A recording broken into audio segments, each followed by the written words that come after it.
The joys of off-road driving and mastering a four-wheel drive vehicle are being discovered by more and more people, too. So this review of 10 years of the Camel Trophy will be combined with 10 off-road driving lessons. A Range Rover Vogue Automatic, a Land Rover 110 Turbo Diesel, and a Camel Trophy veteran that survived the 1988 Sulawesi adventure are our partners. First, some basic rules for off-road driving. Engage the low-range gear and lock the central differential before you drive in difficult terrain.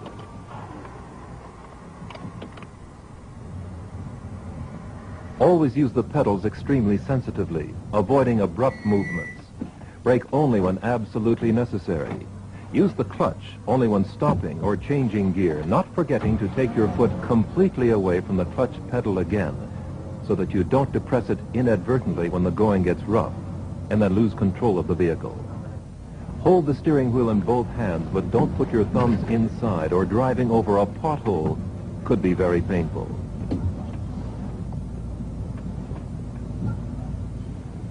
Above all, take to heart the most important rule of off-road driving. Drive as slowly as possible, as fast as necessary. The Camel Trophy is awarded to the best driver, not the fastest. In the extremely difficult conditions which are a part of this event, the speed rule has proved itself over and over again. As slowly as possible, as fast as necessary.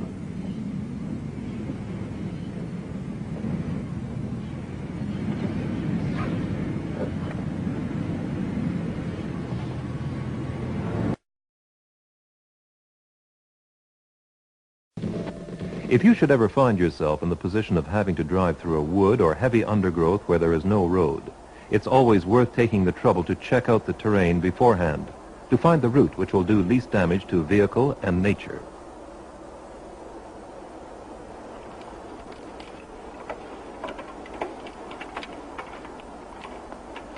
Stop and explore on foot. Determine your exact route. Pay a special attention to the nature of the ground beneath the undergrowth, so when driving through you avoid deep holes, bogs, and other obstacles.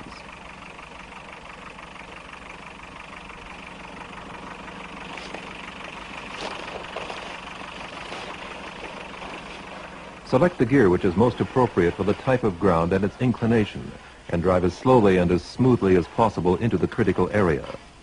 Follow your chosen route as closely as you can, taking care to steer clear of tree roots and large stones. If you're forced to drive over small trees or bushes, do so at the same very low speed. This minimizes damage to both vehicle and nature.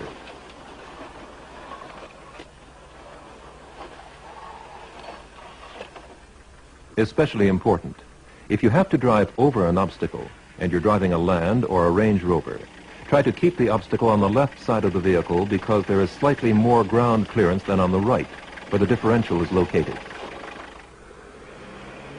If you have followed all these instructions carefully, you will have done everything possible to limit the damage which can occur in such situations. A muddy surface requires a slightly higher speed than a dry one. Wherever possible, stay in the tracks of previous vehicles.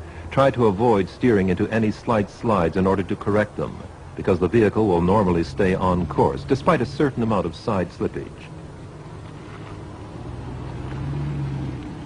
If the steering lock is high, you must reckon with the fact that the vehicle is liable to slide on for a while in the tracks before suddenly moving sideways. You lose momentum getting back on course. The drive becomes uneven and irregular, and the danger of getting bogged down increases. Furthermore, driving this way puts excessive strain on the suspension.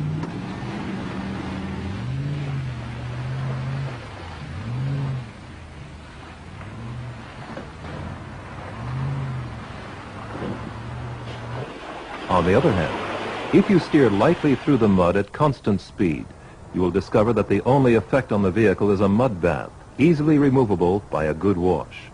In extreme cases, you can also reduce tire pressure.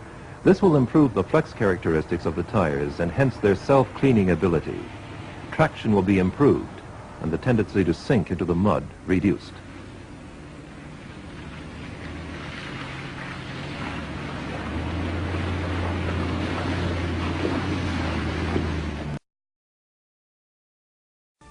The general rule is that humps should be driven over at right angles and ditches crossed diagonally.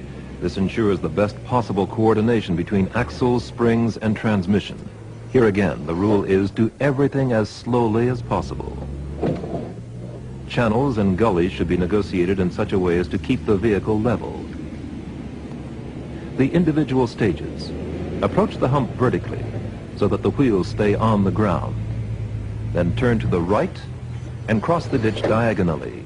3 wheels provide sufficient traction here. Another right-angled approach to the next hump.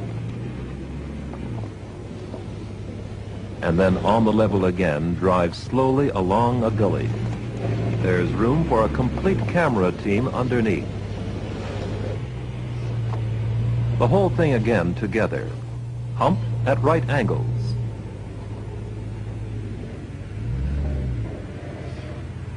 Ditch diagonally. The second hump. And the gully. A series of humps can be crossed at right angles as long as there's no danger of the chassis making contact with the ground.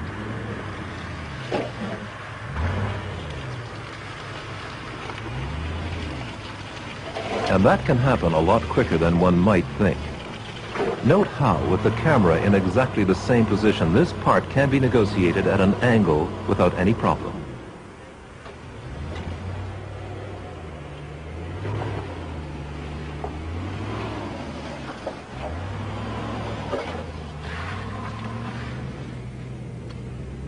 However, trying to apply the same theory on a quite different surface, such as sand, will prove to be useless.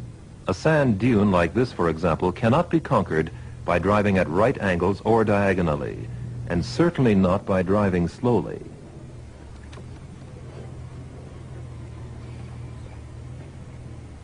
In no time at all, the wheels have burrowed their way into the soft sand, and the maneuver has to be broken off.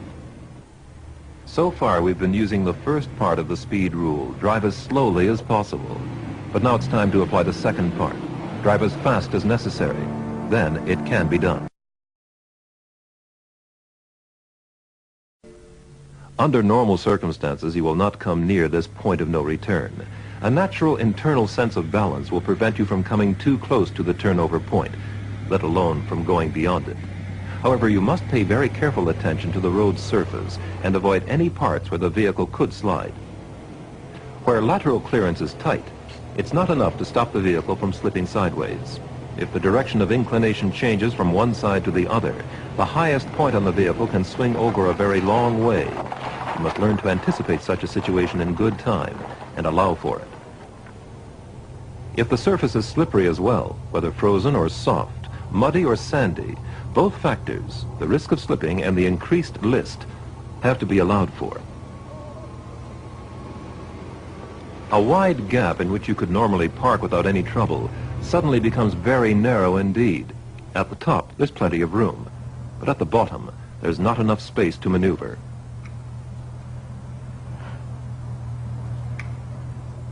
Incautious use of the brake is all it takes to ensure that you fail.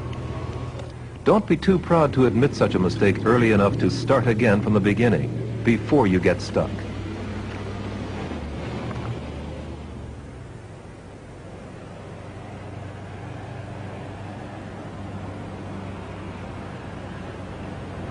A slope is especially tricky to deal with when the ground is sand. The very uneven loading of the wheels takes effect much more quickly. The vehicle begins to slip downwards, and steering corrections are all but impossible.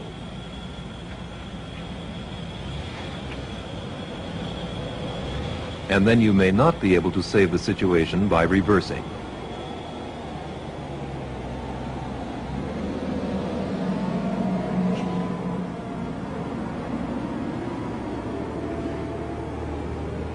Not a very pleasant place to park.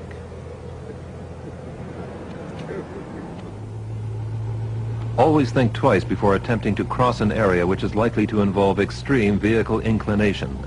It's preferable to abort a maneuver rather than get stuck. Otherwise, you'll need the advice in our next chapter on winching earlier than you might have wished.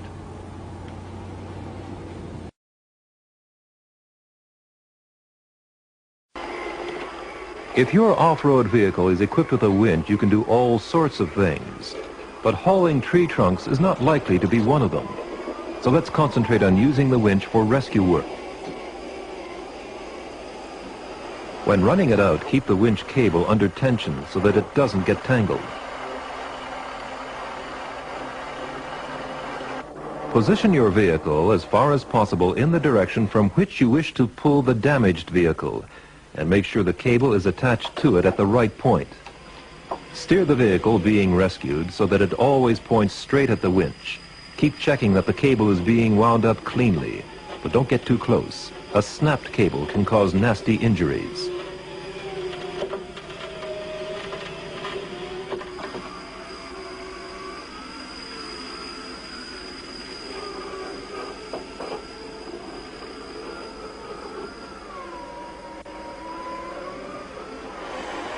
If the power is insufficient, you can use a snatch block to construct a makeshift block and tackle.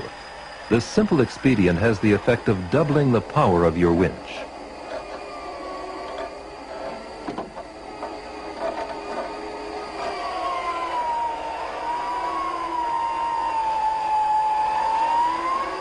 Where a lot of power is needed, secure the winch vehicle properly.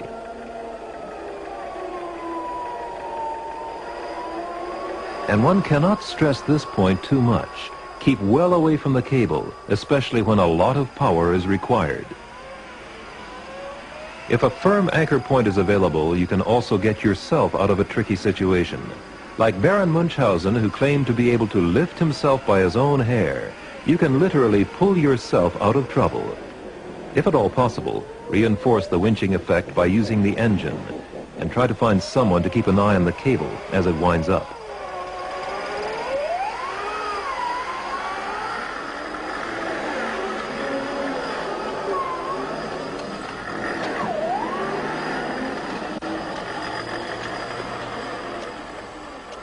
When you have finished, clean the cable thoroughly and wind it up carefully.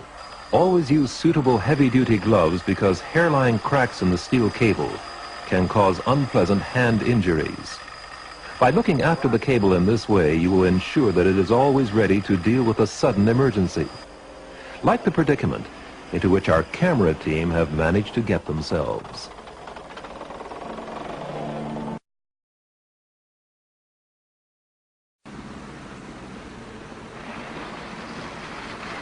With a diesel-powered Camel Trophy Land Rover, one can, in principle, drive through almost any depth of water. In principle.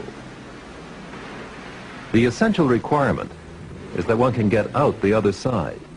The best snorkel in the world, you can see it at the front near the windscreen, is not much use otherwise. And wheel-deep water poses no problem for a petrol engine model. However, you should be sure that this depth will not be exceeded. So it pays to check this, as well as the nature of the ground beneath the water before proceeding.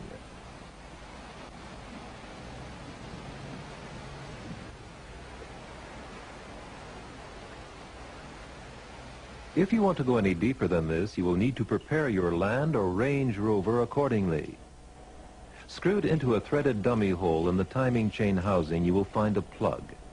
Unscrew it and use the plug as a seal to keep water out of the timing chain housing.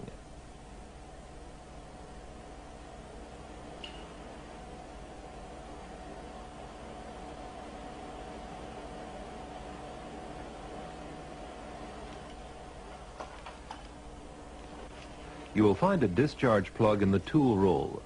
Screw this into the flywheel housing or the clutch housing to prevent the grease being washed out and dirty water entering the housing and damaging the clutch.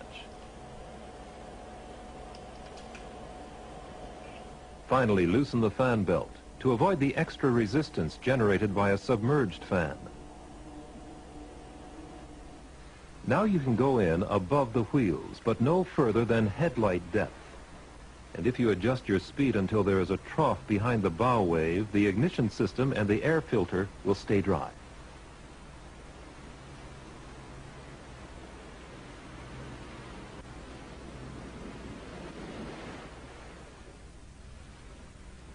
Avoid crossing flowing water at right angles. but try to do so at an angle of about 45 degrees. The current will have a much smaller surface to act on.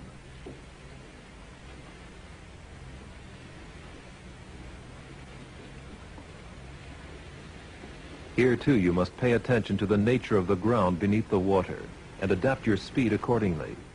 Mud demands a brisk speed, whereas stony ground, as in this example, should be taken more slowly.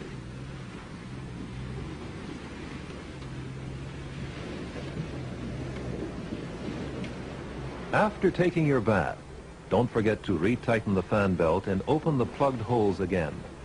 Above all, though, check the brakes, because wet brake linings don't always grip properly.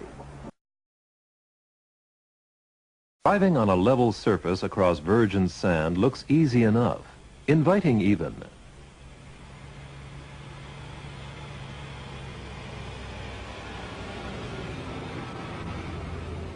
But as soon as there's a slight gradient or downward slope, the problems begin. The wheels start to spin and quickly dig in. The first thing to do is to reduce tire pressure. This is a fully inflated tire. If the pressure is reduced to about 15 pounds per square inch, it spreads out perceptibly and increases the contact area, and the tire adapts much better to the ground surface.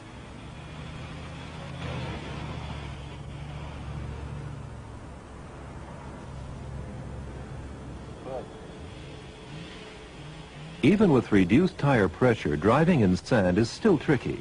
Sudden movements of the steering wheel, for example, will immediately result in a loss of speed. The vehicle will stop, and then you're stuck.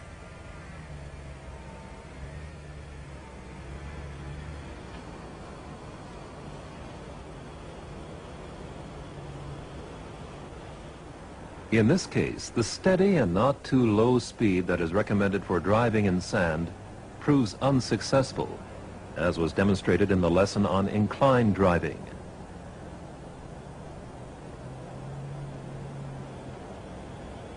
It looks as though the blinker knew what was going to happen.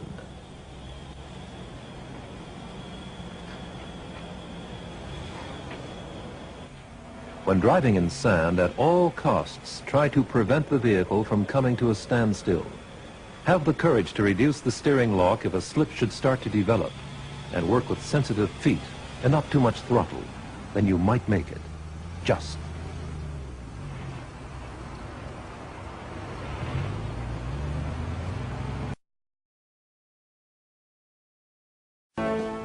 Before attempting to drive up a particularly steep slope, estimate its length and gradient and select the appropriate gear, which will usually be second or third. Get up to speed on the level so that you can ease off the accelerator when climbing. This will help to prevent the wheels spinning. If you don't reach the top because you've picked the wrong gear or the going is slippery, don't just brake and lock the wheels. You won't always slide down as easily as this. The vehicle is out of control. It's much better to stall the engine, immediately engage reverse gear, release the clutch completely, restart the engine, and steer your way back down in a controlled manner.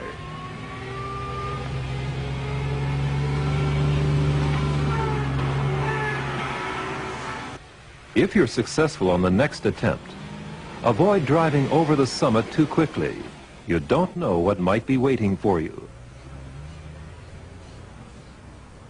Before driving down the other side, get out and check that the road at the bottom is clear. When you're at the top of a steep hill, the bonnet blocks your view downwards, and beyond the tip-over point, it may be too late.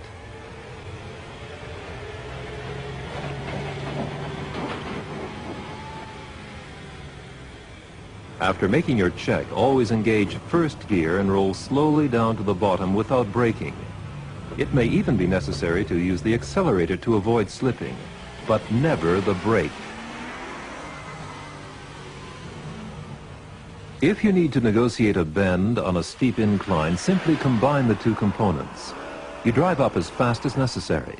Arrive at the highest point as slowly as possible.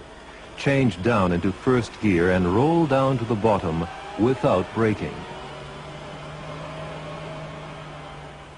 Don't be too proud to stop on the summit to change gear, but be careful not to let the higher of the two front wheels go up the bank or over any other obstacle.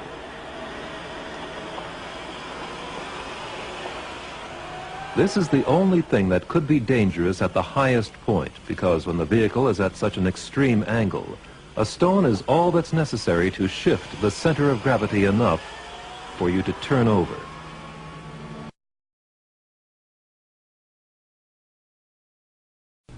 Bumpy and stony surfaces simply have to be taken at snail's pace.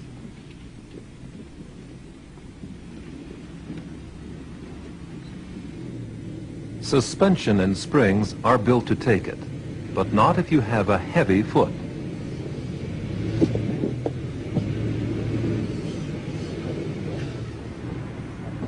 Even at this speed, you should try either to steer clear of the larger obstacles or drive over them with the wheels, because as you know, there's not a lot of room to spare underneath the vehicle. But don't forget, do it slowly.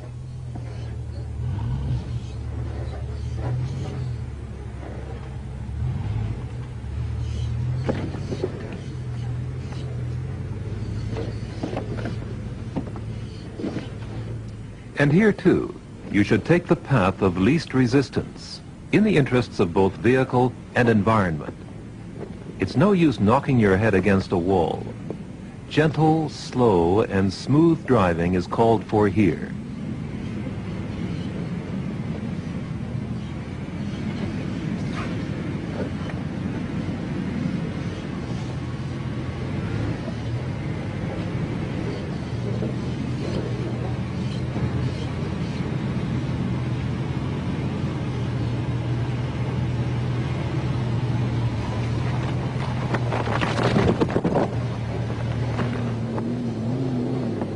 Driving this way will ensure that you reach the finish in one piece. And then you can think about applying for the next Camel Trophy qualifying test. Because now that you've successfully completed this course of lessons, you're well equipped, at least in terms of driving skills. A Range Rover can also do more than other vehicles in snow and ice, but even it can't do everything. On snow and ice, physical laws also apply to a four-wheel drive vehicle. You can't take a corner any faster than with a conventional vehicle. You'll just drift out. And at full throttle on packed snow or ice, all four wheels will simply spin. When you brake, you'll slide just as helplessly on locked wheels over the ice as, well, you can see for yourself. Even a four-wheel drive is no use with locked wheels. In snow, you should take a lesson from the farmer with his bull. Give way, and use sensitivity of hand and foot to make it go the way you want.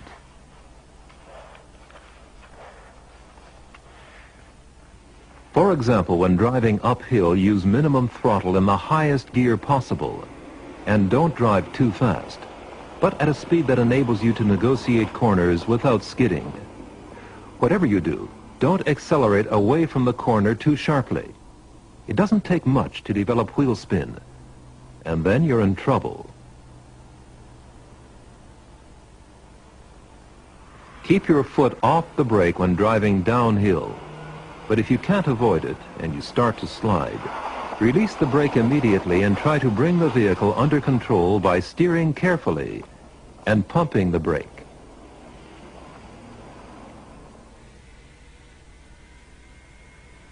The safest way of driving downhill in these conditions with a four-wheel drive vehicle is to do so in the lowest gear that allows you to regulate speed with the throttle without having to touch the brakes.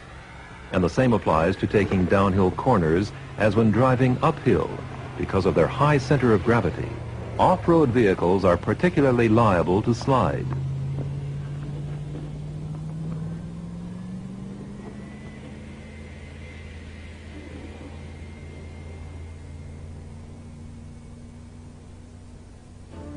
So let's imagine that one of the next Camel Trophies will take place in the Alps, the Rocky Mountains, or the Himalayas. There will be a great number of tricky driving problems to solve, as well as physical hardships. Icy cold instead of sweltering heat, snowstorms instead of monsoon rains. But for all the hardship, there will also be moments of great satisfaction and happiness, wonderful scenery, and unforgettable encounters.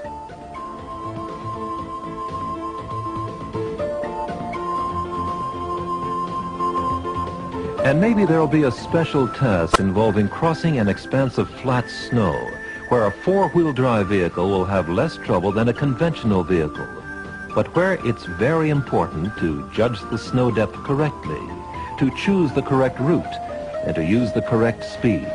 In short, where only the best off-road driver will be successful.